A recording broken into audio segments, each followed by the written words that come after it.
तो नमस्कार दोस्तों, एक बार फिर से आप सभी का स्वागत है आपके अपने ही चैनल आशीष क्लासेस 2.0 में।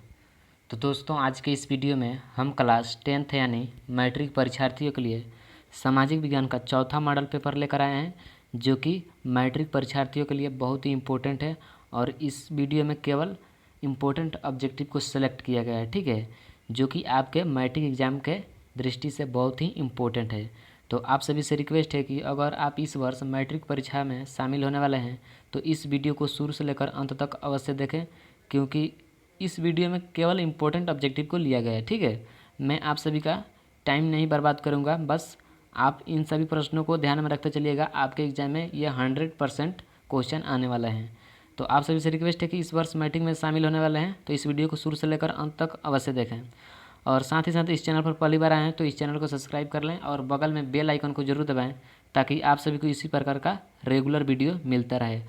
और यह वीडियो आपको थोड़ी सी भी अच्छी लगे तो एक लाइक ज़रूर करें, क्योंकि आपका एक लाइक हमें नेक्स्ट वीडियो यानी अगला वीडियो बनाने का मोटिवेट करता है, ठीक है। तो आज की इस वीडियो में हम चौथा मॉडल पेपर को सोल्यूशन करेंगे। इससे पहले मैं थर्ड यानी 3 मॉडल पेपर का सोल्यूशन कर चुका हूँ। अगर आप उन तीनों वीडियो को नहीं देखें तो हमारे चैनल के प्ले लिस्ट में जाकर आप उन तीनों मॉडल पेपर को देख सकते हैं। और आज की इस वीडियो में हम चौथा मॉडल पेपर का सॉल्यूशन करेंगे, जो कि आप स्क्रीन पर देख सकते हैं। चौथा मॉडल पेपर, ठीक है। इस मॉडल पेपर को आज की इस वीडियो में सॉल्यूशन करेंगे। तो चलिए देख लेते हैं प्रश्न को। यहाँ पर फर्स्ट क्वेश्चन बोला जा रहा है, प्रथम विश्व युद्ध कब आरंभ हुआ। प्रथम विश्व युद्ध कब आरंभ हुआ यानी शुरू हुआ। ऑप्शन ए 1941 ईस्वी, बी 1952 ईस्वी, सी 1950 और ऑप्शन डी 1914। तो फर्स्ट क्वेश्चन का यहाँ पर जो सही उत्तर होगा डी हो जाएगा, 1914 ईस्वी। प्रथम विश्व युद्ध कब आरंभ हुआ तो 1914 ईस्वी। राइट आंसर डी हो जाएगा, 1914 ईस्वी। उसके बाद यहाँ पर 2 नंबर प्रश्न बोला जा रहा है, प्रथम विश्व युद्ध में किसकी हार हुई। प्रथम विश्व युद्ध में किसकी हार हुई। ऑप्शन ए अमेरिका की, बी जर्मनी की, सी रूस की और ऑप्शन डी इंग्लैंड की। देखिए, इस वीडियो में 40 ऑब्जेक्टिव को लिया गया है, ठीक है। तो वीडियो थोड़ा लंबा होगा, इसलिए मैं थोड़ा तेज़ी से आप सभी को इसका आंसर बताऊंगा, ठीक है। तो यहाँ पर बोला जा रहा है 2 नंबर प्रश्न, प्रथम विश्व युद्ध में किसकी हार हुई थी। तो 2 का सही उत्तर यहाँ पर बी हो जाएगा, जर्मनी की। प्रथम विश्व युद्ध में किसकी हार हुई थी तो जर्मनी की। राइट आंसर बी हो जाएगा। उसके बाद अगला प्रश्न को देख लेते हैं। यहाँ पर 3 नंबर प्रश्न बोला जा रहा है, हिटलर का जन्म कहाँ हुआ था। हिटलर का जन्म जो हुआ था वह कहाँ हुआ था। ऑप्शन है Germany, B Italy, C Japan और ऑप्शन डी ऑस्ट्रिया। देखिए, ये सारे प्रश्न जो है पूछे गए हैं और आपके एग्जाम में भी ये सारे प्रश्न पूछे जा सकते हैं। तो इसलिए आपसे रिक्वेस्ट है कि अगर आप इस वर्ष मैट्रिक परीक्षा में शामिल होंगे तो इस वीडियो को शुरू से लेकर अंत तक अवश्य देखें। बोला जा रहा है 3 नंबर प्रश्न, हिटलर का जन्म कहाँ हुआ था। तो 3 नंबर जो प्रश्न है इसका जो राइट आंसर होगा ऑप्शन ए हो जाएगा, जर्मनी। देखिए, जो हिटलर था उसका जो जन्म हुआ था वह जर्मनी में हुआ था। राइट आंसर ए हो जाएगा। उसके बाद 4 नंबर यहाँ पर प्रश्न बोला जा रहा है, भारतीय वन अधिनियम कब पारित हुआ। भारतीय वन अधिनियम कब पारित हुआ। ऑप्शन है 1864 ईस्वी, बी 1865, सी 1885 और ऑप्शन डी 1874।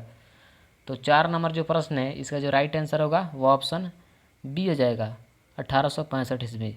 भारतीय वन अधिनियम कब पारित हुआ तो 1865 ईस्वी। राइट आंसर बी हो जाएगा। उसके बाद यहाँ पर 5 नंबर प्रश्न बोला जा रहा है, तिलका माझी का जन्म किस ईस्वी में हुआ था। तिलका माझी का जो जन्म हुआ था वह किस ईस्वी में हुआ था।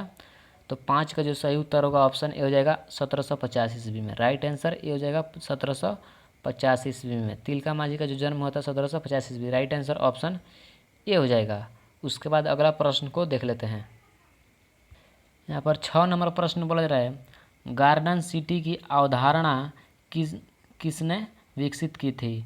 गार्डन सिटी की अवधारणा किसने विकसित की थी। राइट, तो ऑप्शन है एबेनेजर हावर्ड, बी विलियम, सी नेपोलियन 3, उसके बाद ऑप्शन डी हसमान।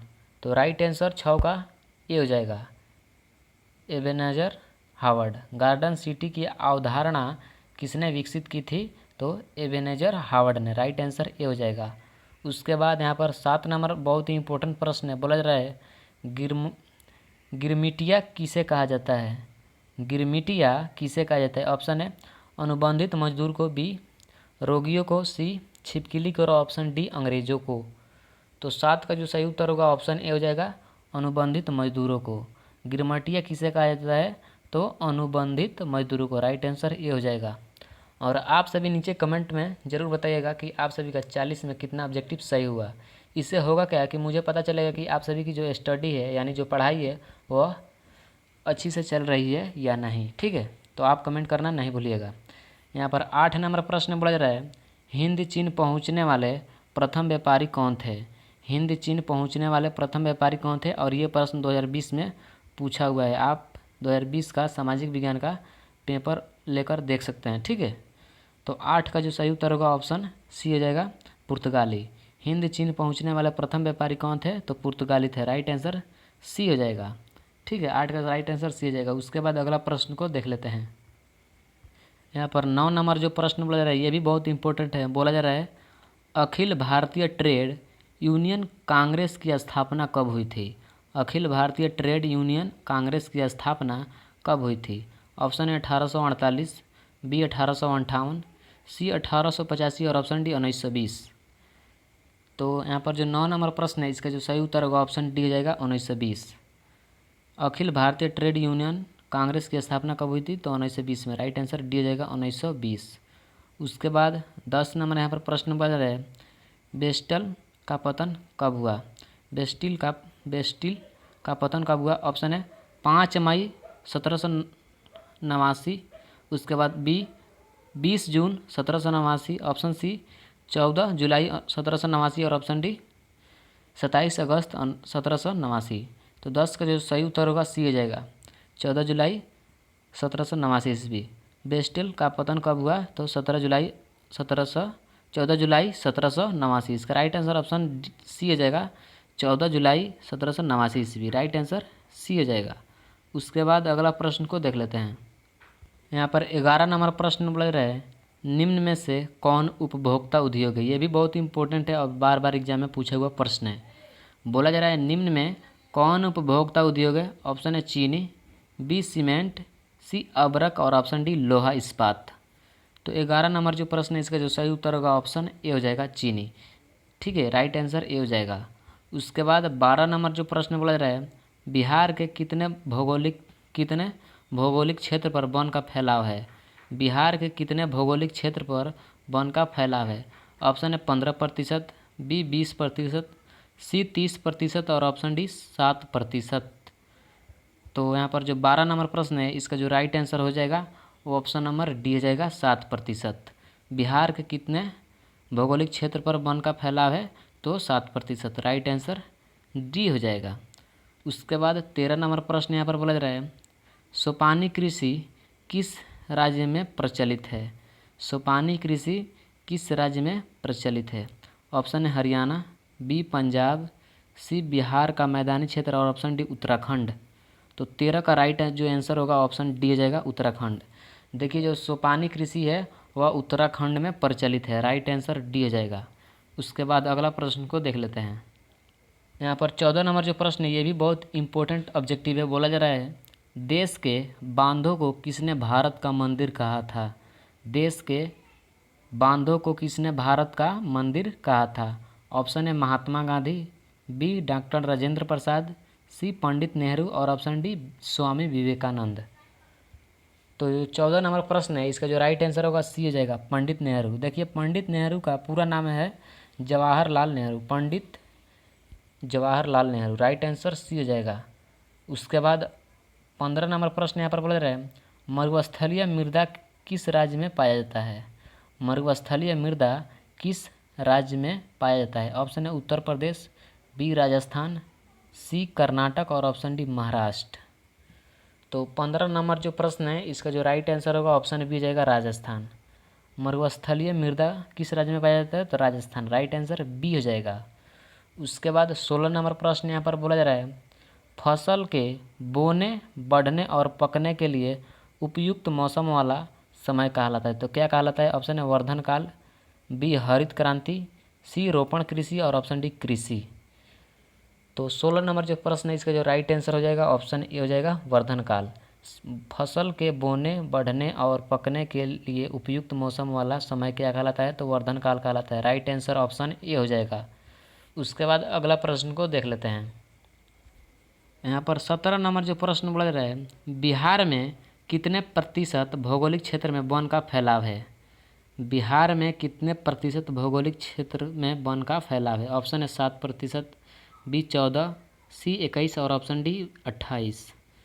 तो 17 नंबर जो प्रश्न है, इसका जो राइट आंसर होगा वो ऑप्शन यहाँ पर ए हो जाएगा, 7%। बिहार में कितने प्रतिशत भौगोलिक क्षेत्र में वन का फैलाव है?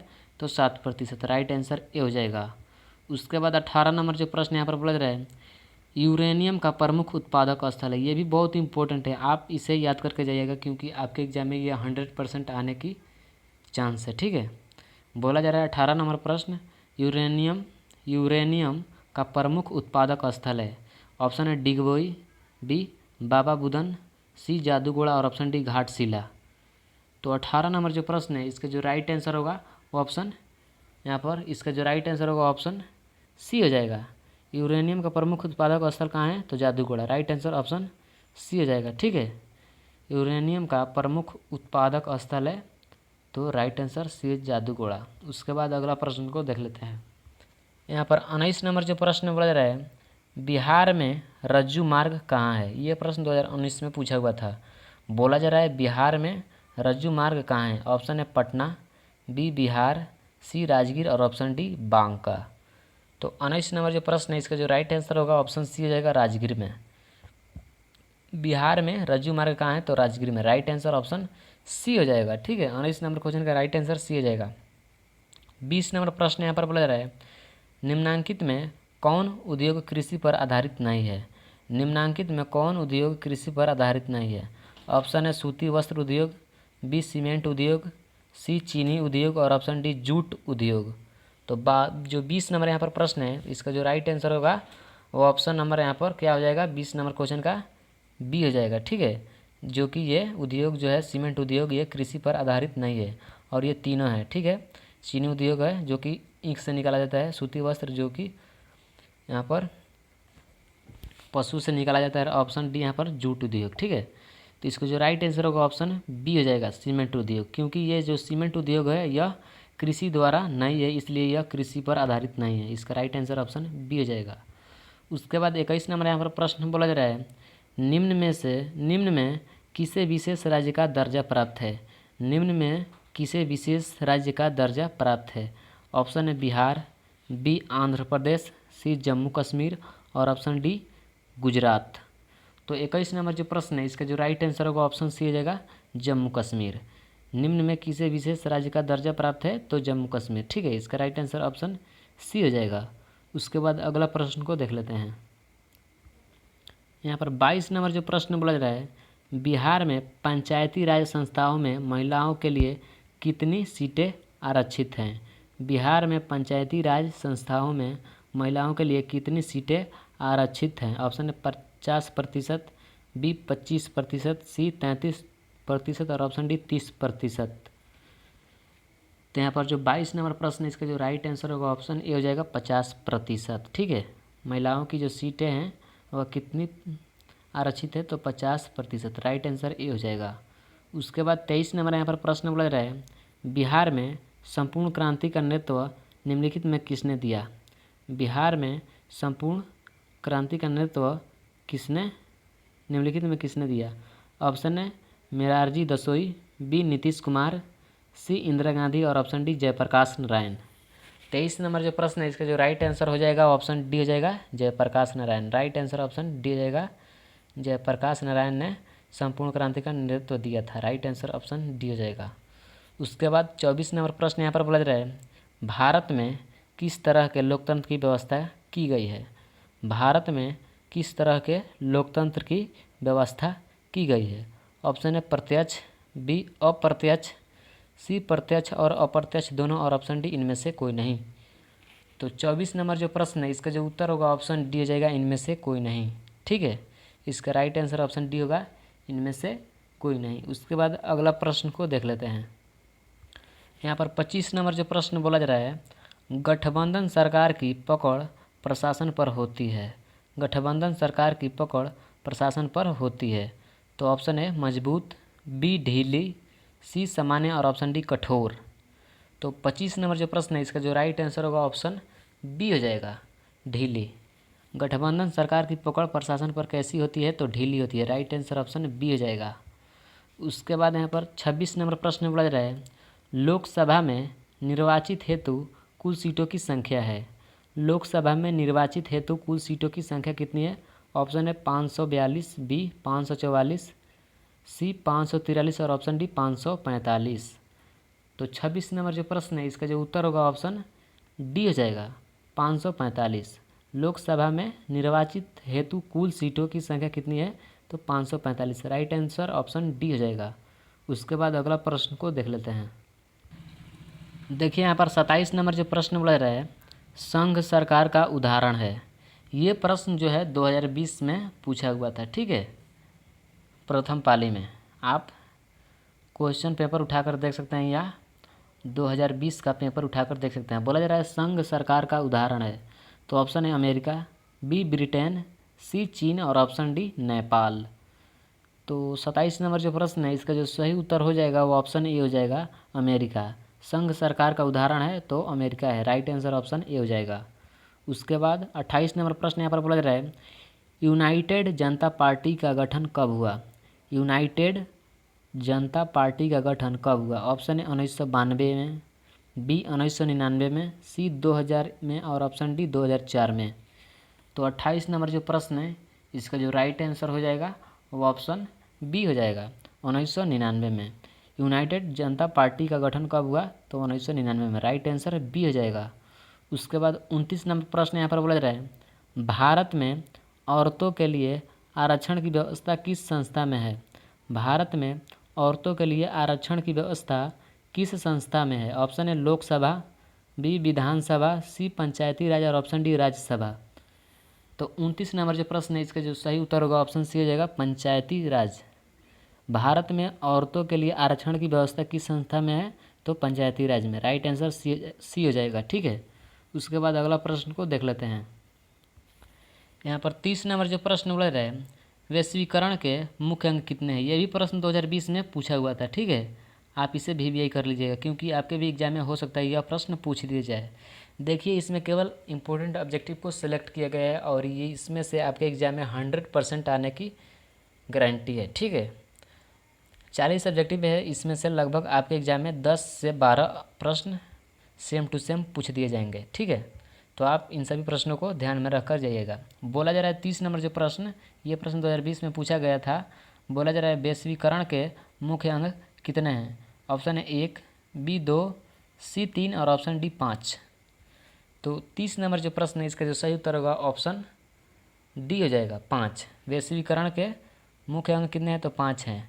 बहुत से सारे स्टूडेंट होते हैं जो 4 पर टिक मारकर आते हैं, ठीक है। हालांकि इसमें 4 का ऑप्शन नहीं दिया गया है, 1, 2 और 3 का दिया है, उसके बाद 5 का। यहाँ पर जो 30 नंबर जो प्रश्न है इसका जो राइट आंसर होगा ऑप्शन डी हो जाएगा, 5। उसके बाद 31 नंबर प्रश्न यहाँ पर बोला जा रहा है, उपभोक्ता अधिकार दिवस कब मनाया जाता है? ये भी प्रश्न पूछा गया था 2020 में। बोला जा रहा है उपभोक्ता अधिकार दिवस कब मनाया जाता है? ऑप्शन है 17 मार्च, बी 15 मार्च, सी 19 अप्रैल और ऑप्शन डी 22 अप्रैल। तो 31 नंबर जो प्रश्न है इसका जो राइट आंसर हो जाएगा वो ऑप्शन नंबर यहाँ पर बी हो जाएगा, 15 मार्च। उपभोक्ता अधिकार दिवस कब मनाया जाता है? तो 15 मार्च को। राइट आंसर बी हो जाएगा। उसके बाद यहाँ पर 32 नंबर जो प्रश्न बोला रहा है, कौन बीमारू राज्य नहीं है? देखिए ये जो प्रश्न है 2019 एग्जाम में पूछा हुआ है। बोला जा रहा है कौन बीमारू राज्य नहीं है? ऑप्शन है बिहार, बी मध्य प्रदेश, सी कर्नाटक और ऑप्शन डी उड़ीसा। तो 32 नंबर जो प्रश्न है इसका जो राइट आंसर होगा ऑप्शन सी हो जाएगा, कर्नाटक, ठीक है। कौन बीमारू राज्य नहीं है? तो कर्नाटक जो है वह एक बीमारू राज्य नहीं है। राइट आंसर सी हो जाएगा। उसके बाद अगला प्रश्न को देख लेते हैं। यहाँ पर 33 नंबर जो प्रश्न बोल रहा है, भारत की वित्तीय राजधानी किस शहर को कहा गया है? ये भी देखिए ये भी जो प्रश्न है 2020 में पूछा हुआ है प्रथम पाली में, ठीक है। आप पेपर उठाकर देख सकते हैं, ठीक है। मैं वैसे नहीं बोल दे रहा हूँ। ये भी प्रश्न जो है 33 नंबर ये भी 2020 एग्जाम में पूछा हुआ है। बोला जा रहा है भारत की वित्तीय राजधानी किस शहर को कहा गया है। ऑप्शन है दिल्ली, बी मुंबई, सी पटना और ऑप्शन डी बेंगलोर। तो 33 नंबर जो प्रश्न है इसका जो उत्तर होगा ऑप्शन बी हो जाएगा मुंबई। देखिए भारत की वित्तीय राजधानी किस शहर को कहा गया है, तो मुंबई को। राइट आंसर बी हो जाएगा मुंबई। उसके बाद अगला प्रश्न को देख लेते हैं। यहाँ पर 34 नंबर जो प्रश्न बोला जा रहा है, बिहार एक राज्य है। ऑप्शन है उद्योग प्रधान, बी पशुपालन प्रधान, सी खनिज प्रधान और ऑप्शन डी कृषि प्रधान।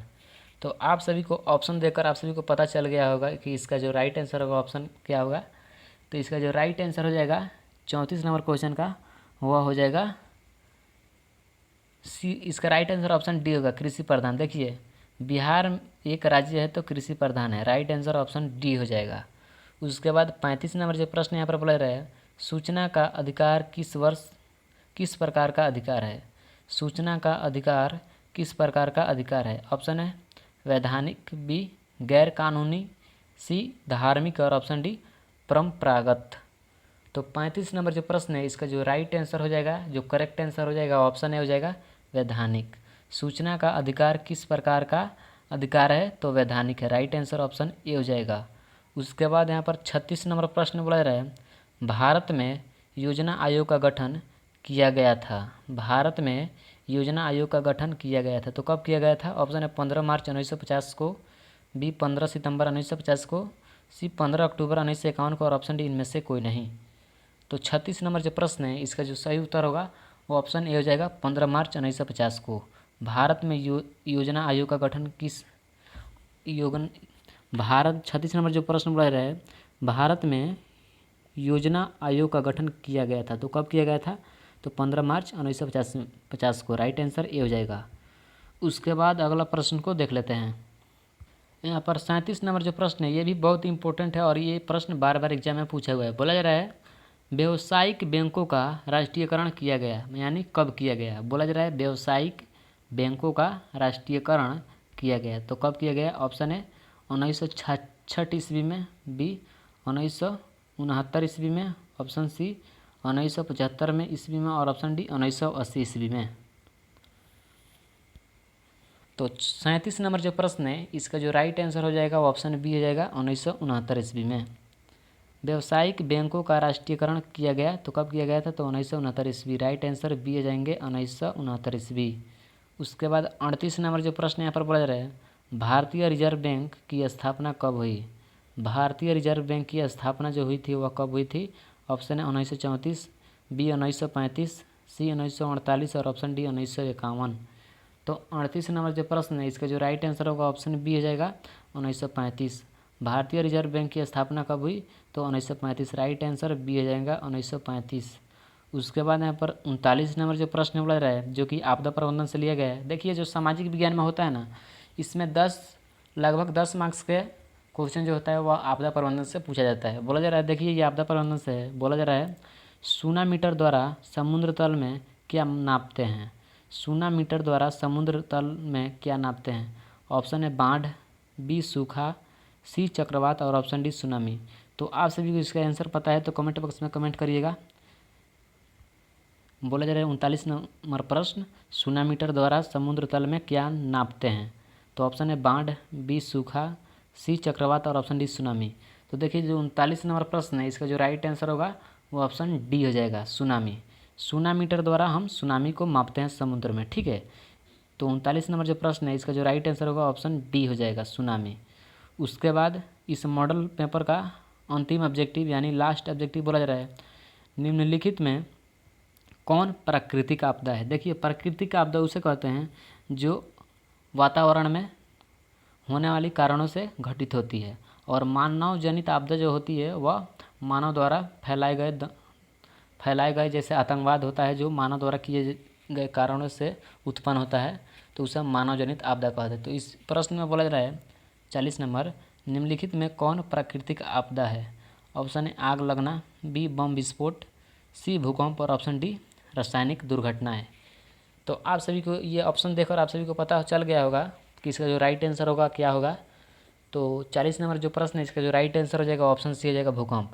देखिए आग लगना ये आदमी यानी मानव कर सकता है। बम विस्फोट भी मानव द्वारा किया जाता है। रासायनिक दुर्घटना भी मानव द्वारा फैलाया जाता है, लेकिन जो भूकंप होता है वह मानव द्वारा नहीं किया जाता। इसलिए इसका राइट आंसर ऑप्शन सी हो जाएगा, भूकंप। तो दोस्तों, आज की इस वीडियो में हम क्लास 10th यानी मैट्रिक परीक्षार्थियों के लिए सामाजिक विज्ञान का चौथा मॉडल पेपर का सॉल्यूशन कर चुके हैं और अगले वीडियो में अगले मॉडल पेपर के साथ आएंगे। तो आप सभी से रिक्वेस्ट है कि अभी तक इस वीडियो को लाइक नहीं किए तो एक लाइक ज़रूर करें, क्योंकि आपका एक लाइक हमें नेक्स्ट वीडियो बनाने का मोटिवेट करता है। ठीक है, तो मिलेंगे अगले वीडियो में। और आप सभी को इसका PDF जब चाहिए तो आप हमारे टेलीग्राम में ज्वाइन है। टेलीग्राम का लिंक इस वीडियो के डिस्क्रिप्शन में दिया हुआ है। ठीक है, उस लिंक में क्लिक करके आप ज्वाइन हो जाएँ। जैसे ही आप ज्वाइन हो जाएंगे हमारे टेलीग्राम में, तो आप सभी को इसका PDF जो है तुरंत मिल जाएगा। तो मिलेंगे अगले वीडियो में, तब तक के लिए आप सभी का बहुत बहुत धन्यवाद।